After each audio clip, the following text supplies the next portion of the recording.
औज़ुबिल्लाहिमिनश्शैतानिर्रजीम बिस्मिल्लाहिर्रहमानिर्रहीम। अस्सलाम वालेकुम अहबाब, टेक फार्मिंग में आपको खुशामदीद कहता हूँ। उम्मीद करता हूँ कि आपने मेरे चैनल की तमाम वीडियो ज़रूर सुनी होंगी और आप उनसे ज़रूर फ़ायदा हासिल कर रहे होंगे।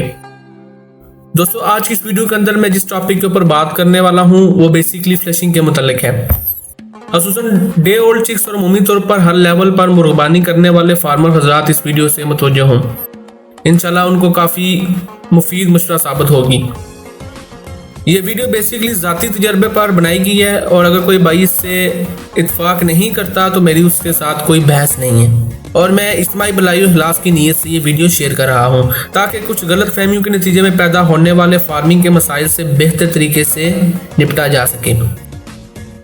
तमाम फार्मर भाइयों से गुजारिश है कि खुसूसन एक दिन के चूजे को फ्लशिंग करवाना कोई अच्छा रवैया या तरीकाकार नहीं है, क्योंकि ये एक तरह से चूजे को पेचेस लगवाने का तरीका है जिससे चूजे के मैदे को वॉश करवाना मकसद होता है। ऐसा करना उसी वक्त जरूरी होता है जब चूजा या मुर्गी कोई नुकसानदाह या जहरीली चीज़ खा ले या शदीद कब्जी का शिकार हो जाए, जिससे मोर्टेलिटी यानी कि मरने का खदशा हो। वसूख से कुछ नहीं कहा जा सकता, लेकिन कुछ नामालूम वजूहात की बिना पर ये गलत फहमी फार्मर्स में फ़रोग पा चुकी है। ख़ुसूसन छोटे पैमाने पर परिंदे रखने वाले हजरात में ये तरीका बहुत आम देखा गया है। पहले या दूसरे दिन चूजे की फ्लशिंग करवा दी जाती है। जब भी कोई मसला पेश आए तो दोस्त अहबाब सबसे पहले फ्लशिंग का मशवरा देते हैं, जो बर्ड्स को मजीद कमज़ोर करने का बाइस बनता है। मुर्गी या चूजा अक्सर ट्रांसपोर्टेशन एक जगह से दूसरी जगह मुंतकिली के दौरान मुख्तलिफ वजूहात और मौसमी हालात की वजह से स्ट्रेस या डिहाइड्रेशन का शिकार हो जाते हैं। ऐसी सूरत में फ्लशिंग आपकी परेशानियों में मजीद इजाफा कर सकती है, क्योंकि फ्लशिंग से चूजा काफ़ी हद तक कमज़ोरी महसूस करता है। इंक्यूबेटर से चूजे निकलवाने की सूरत में भी इजाफी तवानाई और सपोर्ट के लिए फ्लशिंग की बजाय चूजे को ग्लूकोज या ORS देना ज़रूरी है, ख़ुसूसन मौसम गर्मा में। फ्लशिंग के नुकसानात का बेहतर तजर्बा आपको इस वक्त हो सकता है जब आपके बच्चों को कभी पेचश का मसला दरपेश आ जाए। कभी कभार सूरत हाल खतरनाक हद तक पहुंच जाती है और वालिदैन के साथ मुआलिज भी परेशानी का शिकार हो जाते हैं। अक्सर फार्मर समझते हैं कि फ्लशिंग से चूजे का पेट साफ करने से यॉक के मसाइल हल हो जाते हैं और जल्द जान छूट जाएगी, लेकिन उससे उनकी जान यॉक से छूटे या ना छूटे, चूजे की एक बड़ी तादाद से ज़रूर छूट सकती है।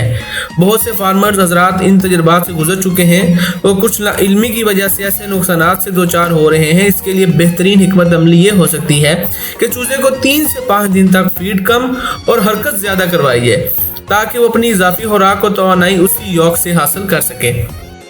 याद रखने की बात यह है कि अंडे में पाई जाने वाली जर्दी या योक चूजा मुकम्मल होने के बाद उसके पेट में बाकी रहती है, जो कुदरत ने उसके पेट में से रखी है कि मुर्गी जब चूजा हैच करती है तो चूजे मुख्तलिफ असबाब की बुनियाद पर 19 से 23 दिन तक निकलते रहते हैं और मुर्गी उस वक्त तक बाकी मांदा अंडों पर बैठी रहती है और यह दौरानिया 2 से 3 दिन का हो सकता है। और दूसरा, वो ये समझती है कि नए चूजों को जो अभी ठीक तरह से हरकत नहीं कर सकते उनको दाना दिन का चुगने के लिए बाहर ले जाना खतरनाक साबित हो सकता है। जब तक मुर्गी ये समझती है कि अभी भी काफ़ी अंडे साबित शुदा हालत में पड़े हुए हैं, उनको हैच करने की भी ज़रूरत है और नए चूजों को बाहर ले जाना भी महफूज नहीं, तो कुदरती निज़ाम के मुताबिक उन 2 से 3 दिन में अंडों से निकले चूजे की खुराक वो यॉक होती है। और यही सिलसिला इंक्यूबेटर के साथ भी है, बल्कि कुछ केसेस में अंडे से चूजे 12 से 15 दिन में निकल आते हैं, क्योंकि नामुनासिब स्टोरेज और मौसमी हालात की वजह से इंक्यूबेटर में रखने से पहले उनमें हैचिंग शुरू हो जाती है।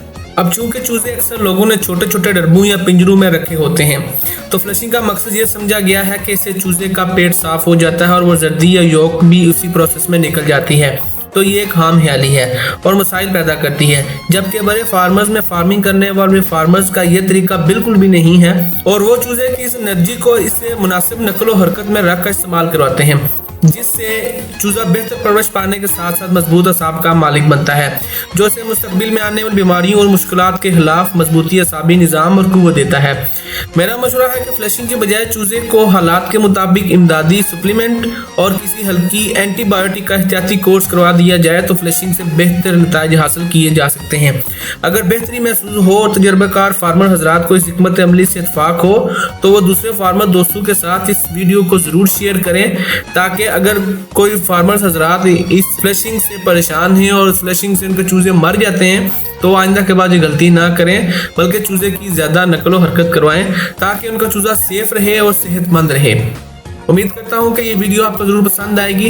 हमारे चैनल को जरूर सब्सक्राइब कीजिएगा और इस वीडियो को अपने व्हाट्सएप फार्मिंग के ग्रुप्स और फेसबुक के ऊपर भी आप शेयर करवा दिया करें, ताकि कोई बंदा इस मालूमात से पीछे ना रह सके, हर बंदे को इस मालूमात के बारे में पता चल जाए। अस्सलाम वालेकुम।